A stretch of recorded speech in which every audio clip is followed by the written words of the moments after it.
Deus Ex Machina is an amazing episode. We begin on day 39, October the 30th. Locke and Boone try to break the hatch window with a crude trebuchet after about 2 weeks of visiting the site. 3, 2, 1.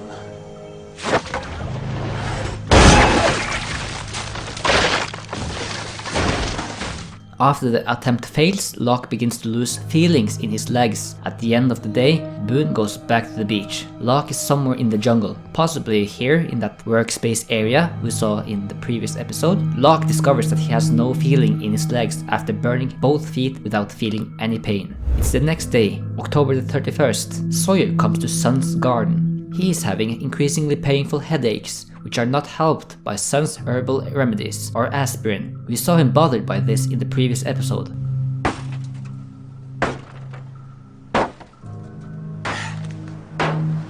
Want to hit that a little harder? Kate comes by and learns of this. She goes to the caves and tells Jack about it.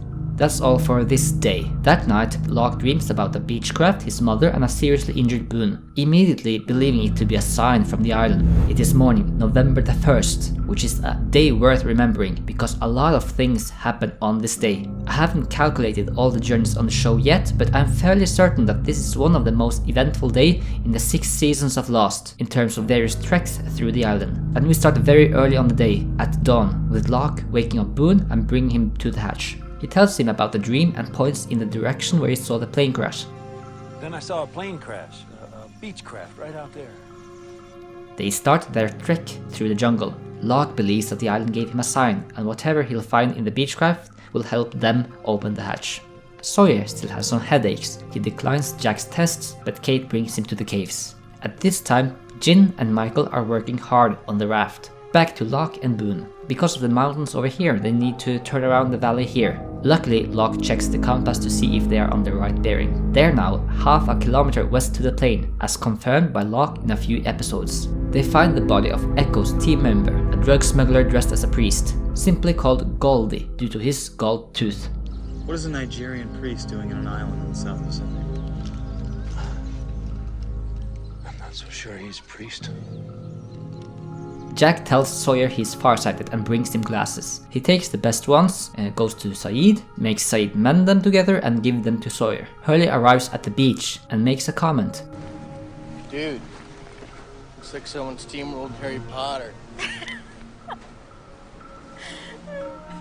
So why is he at the beach? Well, we're about to see a new mobisode. This is the one where Jin, Hurley and Michael are playing golf. In the previous episode, Michael told Jack that they have guards on the raft 24/7. So it's very likely that Hurley came to the beach and suggested a small golf break from all the hard work, while the next one on raft duty came along, maybe Sawyer.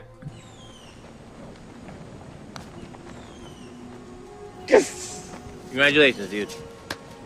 That's right, Jane. You'll get him next time. They play for a while. The mobisode in itself takes place at the end of the golf match. Jin misses and Hurley congratulates Michael on the win. Jin gets furious. 말도 안 되는 게임은 누가 만든 거야? 너 그냥 들어가야 되는데 임마 이렇게. The sun isn't beating down on them as much as before, it's cloudy. I know there's a lot of times we have inconsistencies with the weather. It's a TV show after all, and with events happening on the same date, it's not possible to completely replicate the weather condition every time an episode happens on the same date as a previous episode, and filming schedules over several days. They all get down from the valley, and then something quite extraordinary happens in the valley. You see, I mentioned the cloudy weather.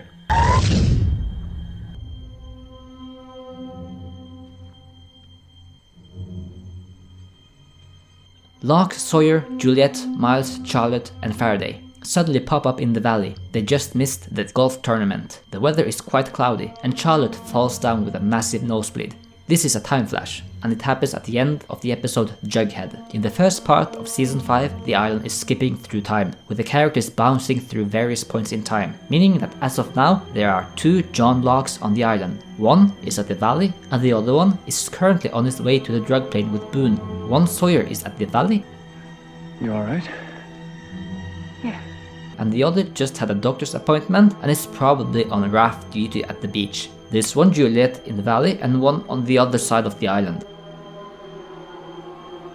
Miles, Charlotte, and Faraday are back in the real world. We can also add a time-traveling Rose, Bernard, and Vincent, but they are somewhere in the jungle. While present-day Rose is at the beach, present-day Vincent is at the beach, and present-day Bernard is right outside the Arrow with the tail section survivors, and he's about to call with the satellite phone and reach Boone. Why are you wasting your time with that thing? There's no signal. I only turn it on a couple minutes a day. And Jin? He's now both in the jungle, heading towards the beach after yelling at the clouds, while there's a second Jin floating around near the island. We see some of these events in the episode The Little Prince as well. The sun comes back. By this time, Hurley, Michael and Jin are back from golfing. Locke and Boone finally find the drug smuggler's plane. Boone starts climbing up. He goes inside, finds Yemi's body and the Virgin Mary statues, and speaks to Bernard via the plane's radio. We're survivors of the crash of Oceanic Boone, Flight get out! 815. Please copy. Get out now! Oceanic Flight 815. We'll see this in the next season. Locke yells for him just before the plane falls out of the canopy and crashes to the ground.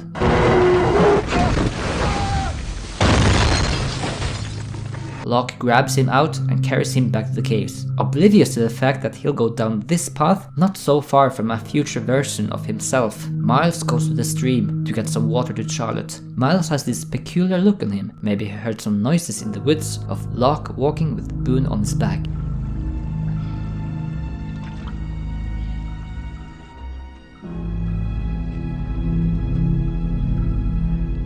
Miles takes the water flask to Charlotte. Locke brings Boone's body to the caves. Then he runs away. The ending of this episode, episode 19, jumps a bit in time. You see the next episode, episode 20, picks up right after Locke brings Boone to Jack. But this episode cuts to the middle of the night, several hours from now. We'll come back to this ending in the next episode too. The time travelers have decided to travel to the Orchid using the Zodiac raft at the beach. But as we know, the Zodiac raft isn't on the beach anymore.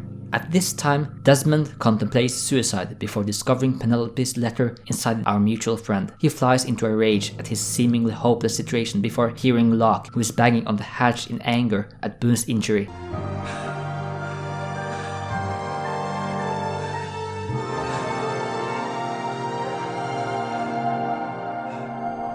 Desmond shines a light up the shaft to investigate, and the light inspires Locke. Desmond realizes the outside world hasn't been destroyed by the system failure and regains hope.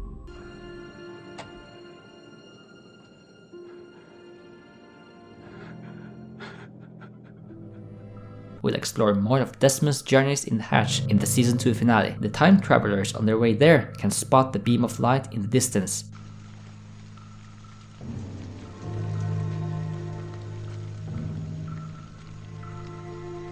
You might wonder, why is the light so bright? This question was asked on the Fuselage, the massive discussion forum for Lost, which closed down in 2019. One fan asked script coordinator Greg Nations about it.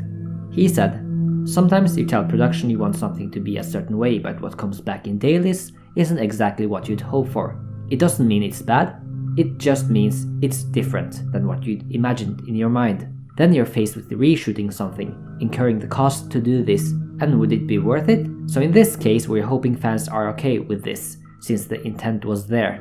Personally, I like to view it as a visual thing for the audience, just to make it clear that this is the night Boone died, so CGI has enhanced the light.